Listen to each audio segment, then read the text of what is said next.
Okay, let's see.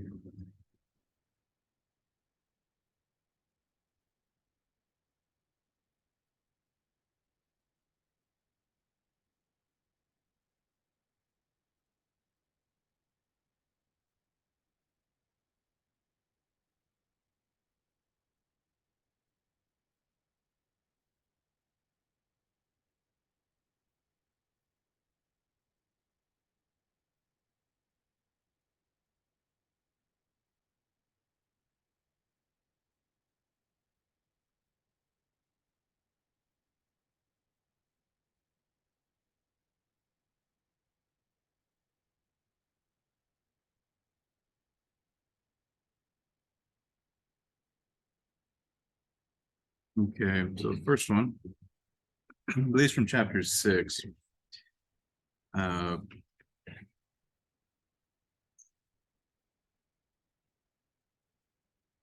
given a probability P equal to 0.267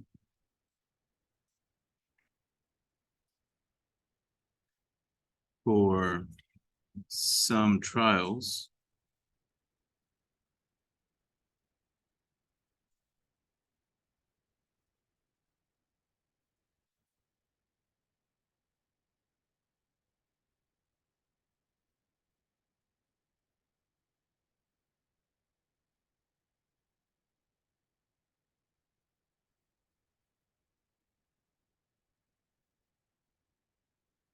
find the probability that X is equal exactly to 7,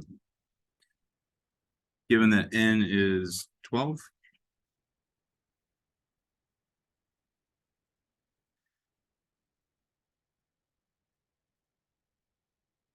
Distributed with a binomial. So you'll have some long paragraph.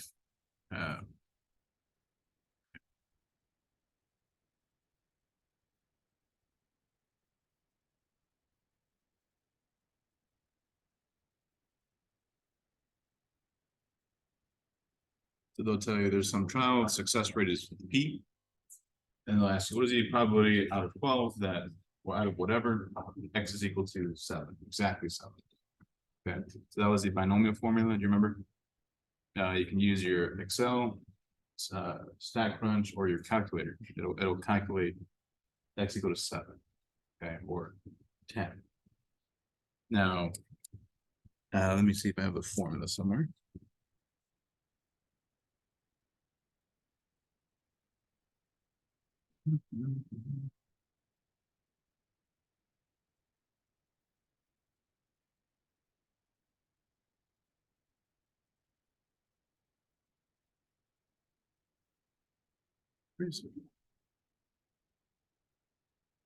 That was 6.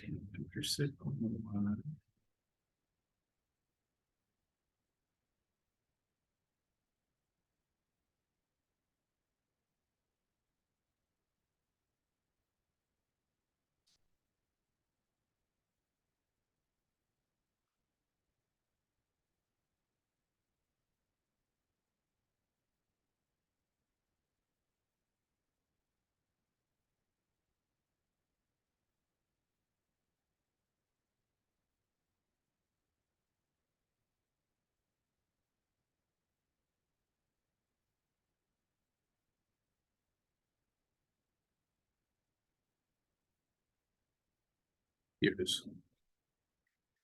So probability of some binomial experiment equal to X is equal to combination NX times P to the X times 1 minus P to the N minus X. Let me write that a little prettier.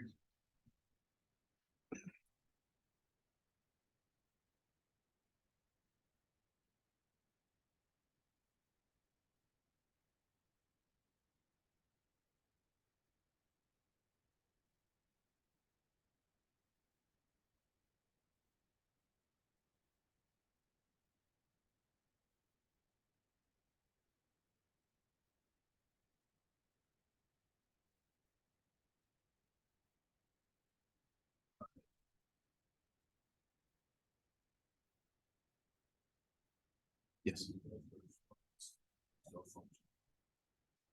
For P of X? Yeah, P of X. It should be binomial. Yeah.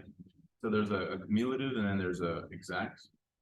You're the one that's not, or I think you put false in there. Cumulative would be adding all the way up to 7. So put false on cumulative. So that would be just 7. Okay. Yeah, let me pull up the function.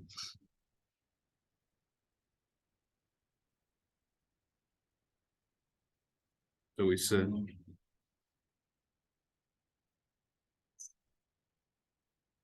if you're going to use Excel,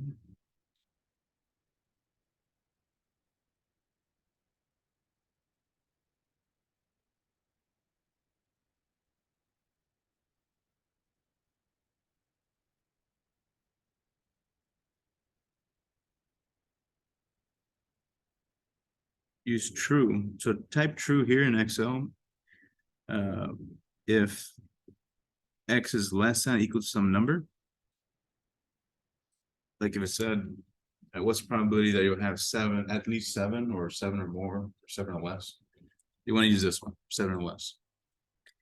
If they say exactly 7, which is what this is,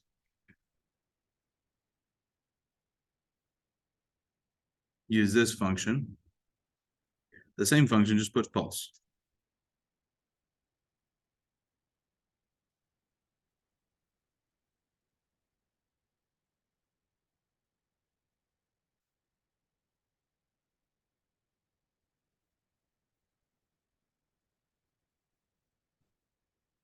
Yeah, that's all you're gonna do. So the exam question has something similar like this. Of course, they'll give you an actual experiments. Then you'll have to figure out what is N, what is P, what is X. Okay, is that clear with what's expected?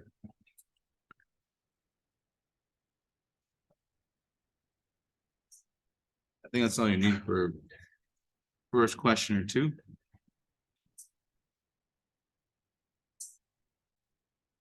Number 2.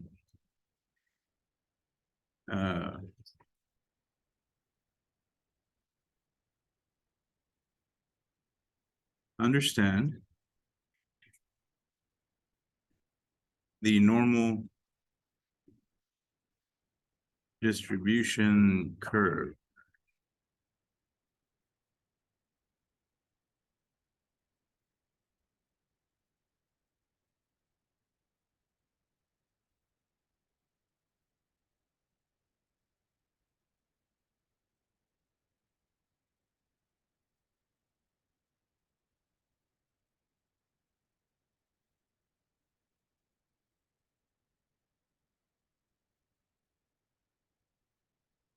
So like, where's the mean? What does sigma mean? If you got a certain number of standard deviations, like understand all those ideas. Okay. Where is mu? The mean.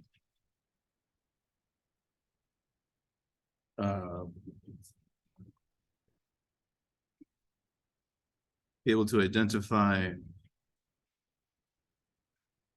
the sigma.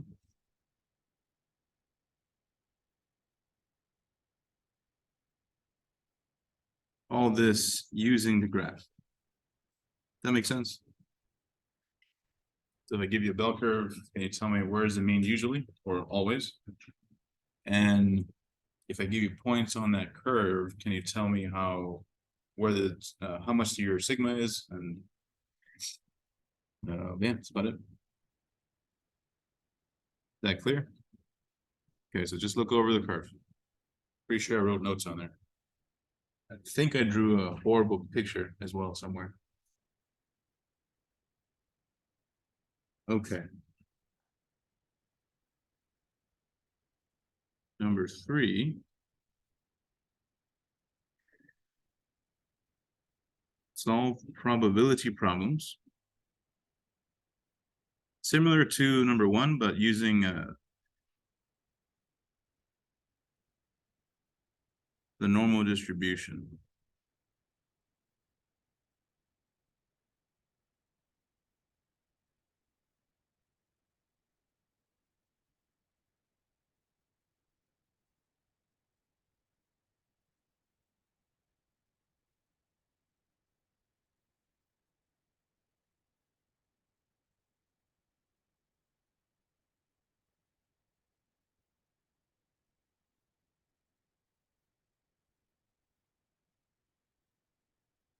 Let me try to remember here. Good example.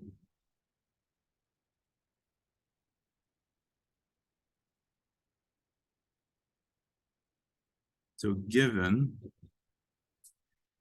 mu and sigma,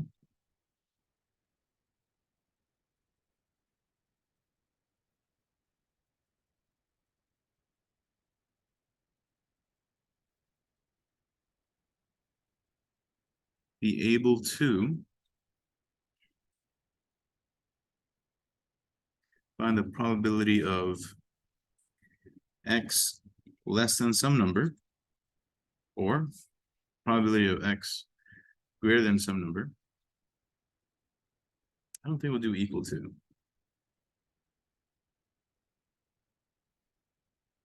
Yeah. Oh, there's another one. Probability that you're between some values.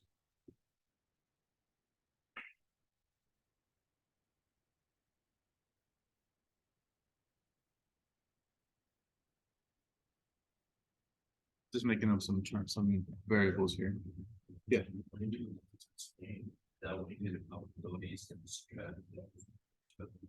Yeah, there's a technique for each. Yeah, you'll have to change it to z-scores. If it's to the left, it's just straight up whatever you get. If it's to the right, you gotta do 1 minus. Here, I'll go ahead and write it down. Probability. So first step. Step 1. Change all values that they're talking about, whatever experiment, heights, weight, whatever the hell they're talking about, change it to z-scores. To z-score. And the z formula is x minus mu over sigma. So change the x. If you use your calculator, Excel, or a chart, the answer will be straight up from this one, the left side. But the other two are not straight up unless you have a really nice function. This would equal to 1 minus the left area. Let's assume we've already changed it to z.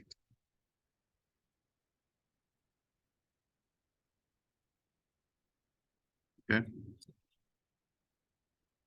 If we're doing to the right, they say greater than, do 1 minus less than. Okay. So you would punch this into Excel or your chart or whatever. You find that number and just do 1 minus that. Okay. If it is in between,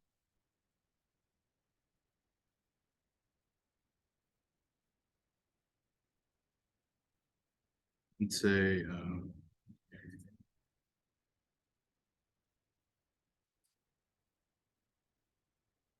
got some multiple z values or something.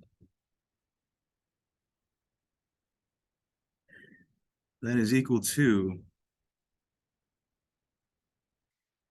z minus this number minus z minus this guy. So the upper bound minus this one. That makes sense? So do 2 left areas, but subtract them this way, and you'll end up with the middle part. Okay. And it makes sense if you think about it. Left of this would be the entire chunk.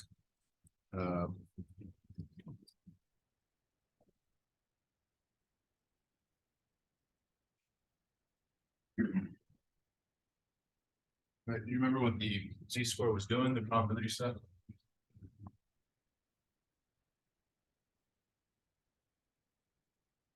And the area underneath these curves are your underneath the bell curve is the probability.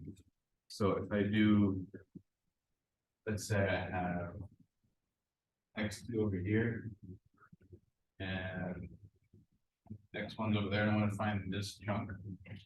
You gotta subtract all this minus all this, and you end up with the middle. That geometry makes sense? The area?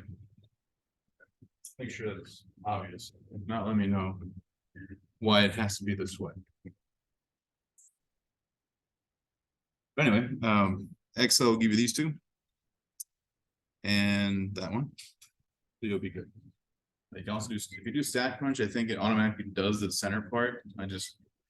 I stopped doing stack crunch because the video is already in there in Canvas, but also stack crunch is not a real life skill. So I'm trying to avoid using it. You're not going to be using stack crunch at any job ever.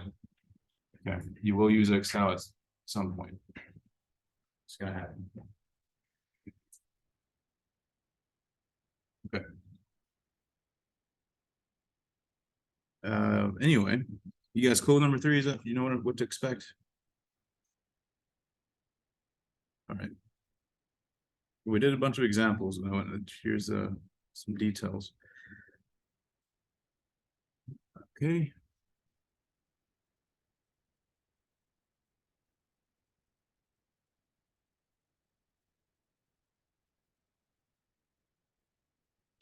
Basically the first 3 questions, there's only going to be 8 questions. It's going to be pretty short, but they do have multiple parts, I guess.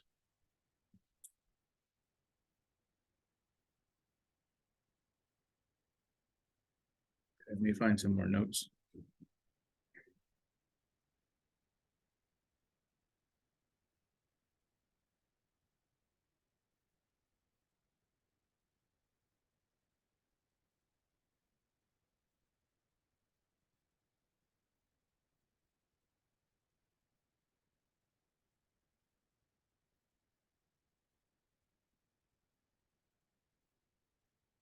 That's 6-2.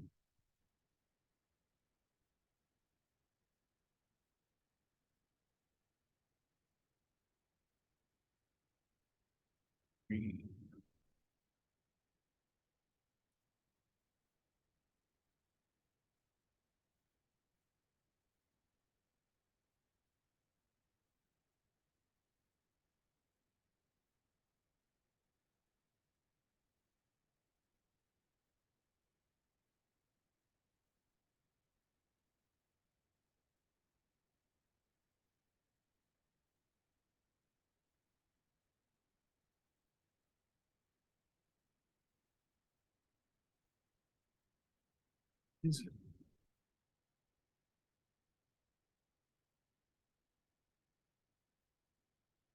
Yeah, it's chapter 7.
I'm trying to find a formula where you have to calculate the sample requirement.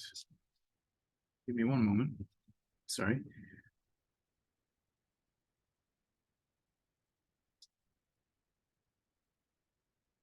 think it was chapter 8.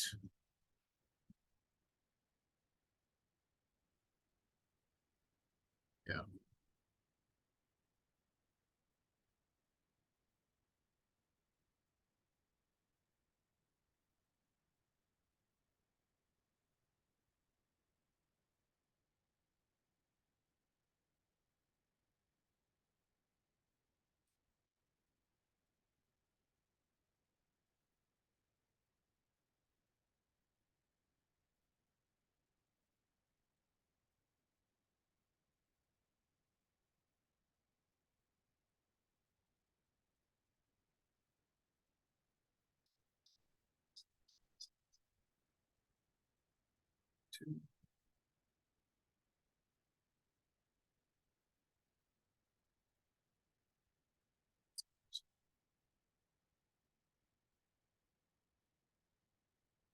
Yeah, okay, so after we did basic probabilities, we did probabilities that use means. That's what. So we had a formula that's slightly adjusted.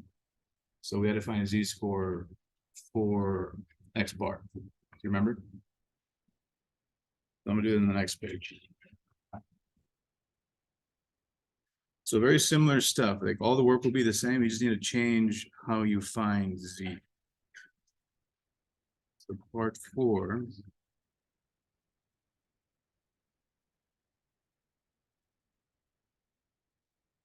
So if the question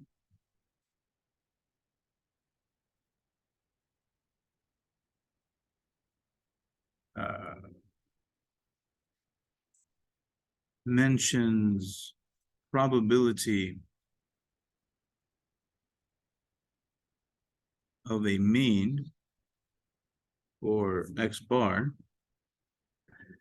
what they're saying is probability of x bar equal to less than some number, or it could be greater, in between, whatever. The work will be the same. The only difference is use this guy. The z formula for means is almost the same, but it has to be the sigma of the x bars. If you don't have it, you will need to use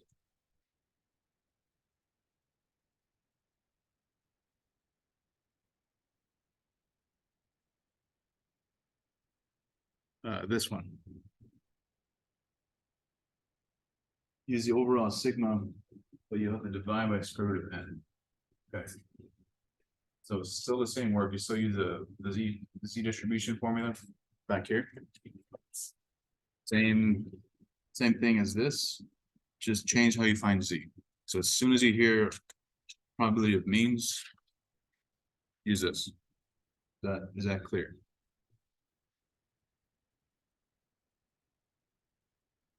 All right.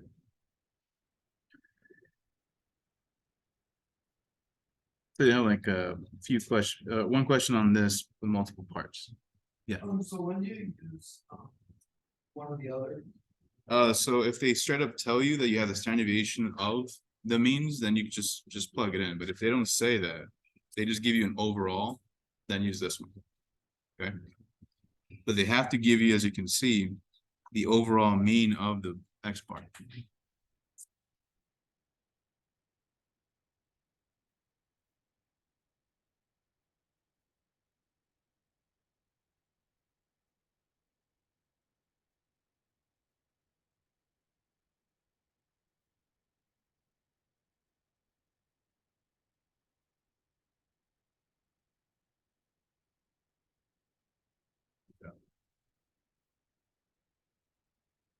Number 5, what to look for.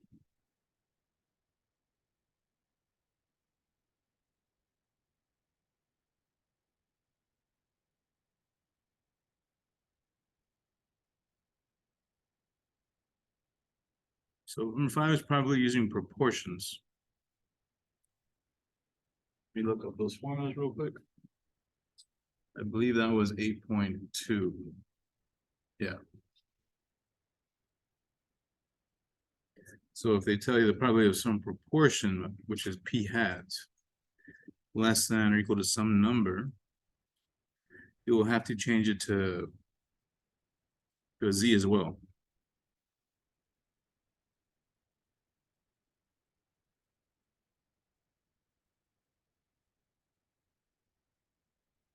The only thing is the z formula is similar to this guy over here. So z will equal p hat minus mu p hat over sigma p hat.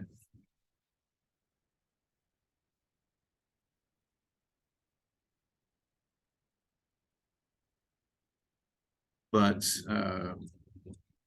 sigma p hat is defined as a square root of P times 1 minus P over N. So you'll have to use that to find P hat, or sorry, sigma P hat, if it's not given, okay?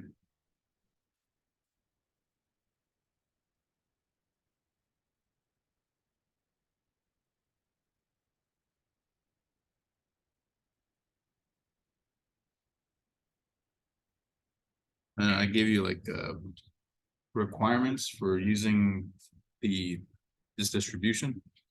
So if they mention the requirement, make sure you know what that was. Okay. You know what I'm talking about? Maybe. Here.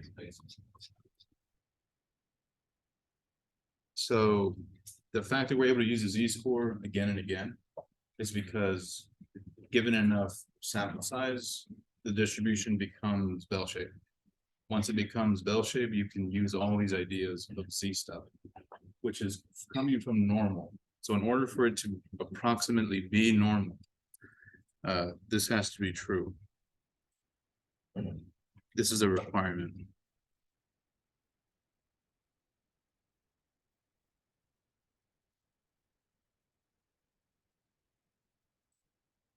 Is that N times P times 1 minus P is greater than or equal to 10. So if you multiply the sample, the proportion, all this garbage is bigger than 10, then you're good. Okay, so if they ask you that requirement, yeah, this will guarantee that our data is approximately normal. Okay.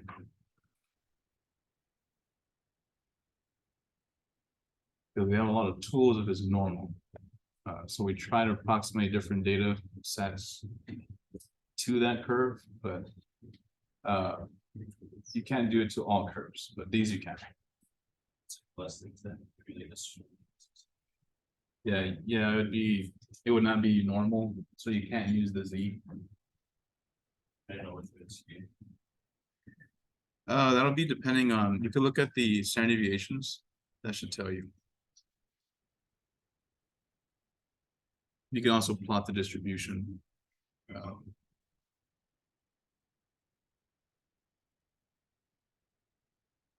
Anyway, just in case.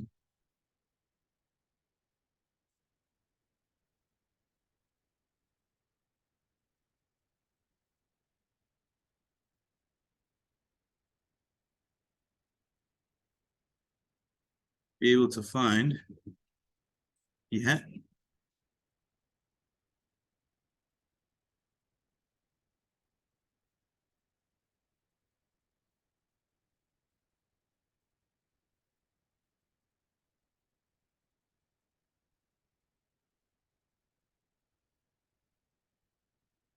And sigma P hat.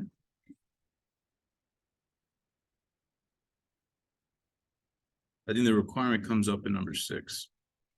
So I'm going to move that down here.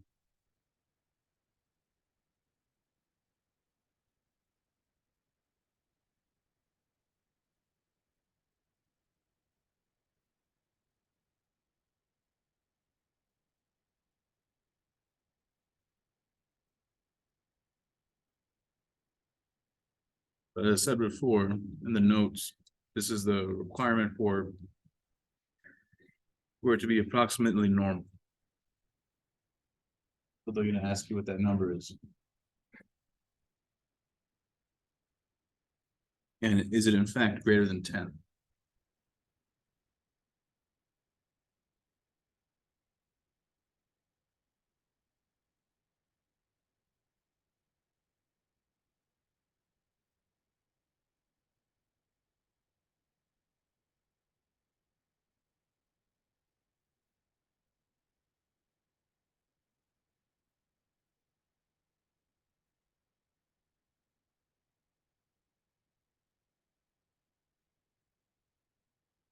Number 7, know how to reduce the margin of error.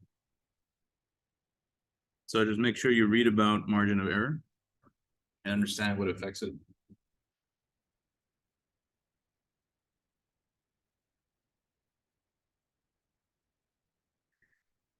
in a 95% confidence interval.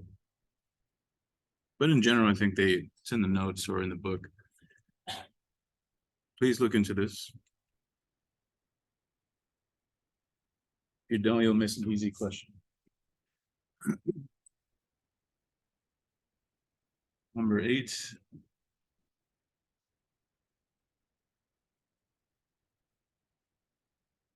Point estimates. Let me see what that is.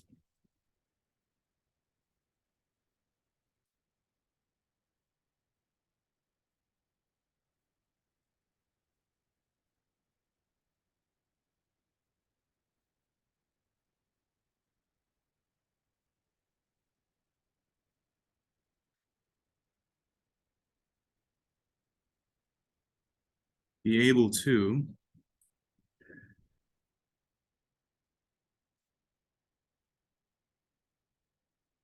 determine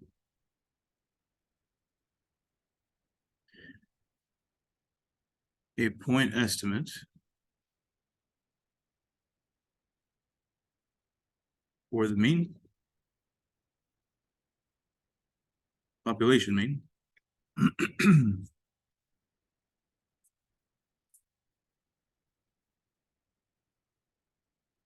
and a confidence interval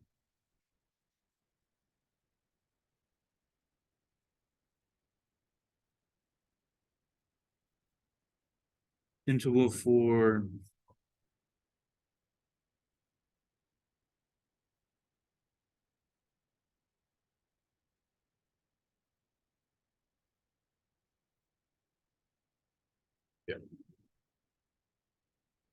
I think that was the last time we did. We have constant intervals for around where we think the mean is. So in Excel, I showed you how to find that chunk that you add plus or minus to your X bar. So just use that. See if I have it written down somewhere. Yeah, I don't write it down.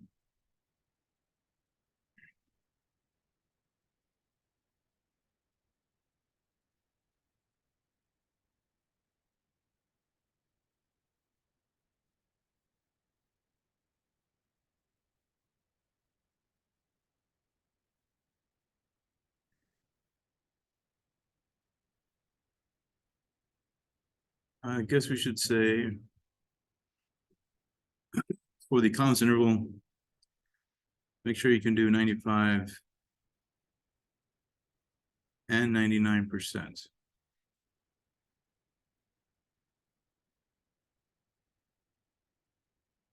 Okay, that's pretty much it.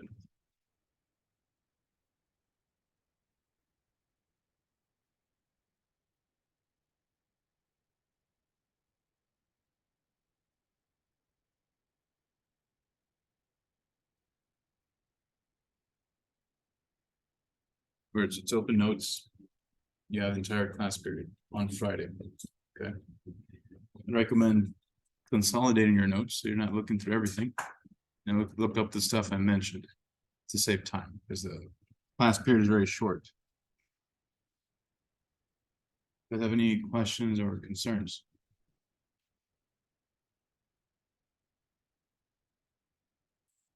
Okay. I've opened the last 3 sections or homeworks. I think they close soon. If you haven't done them, feel free to work on those. Let me take roll before I forget.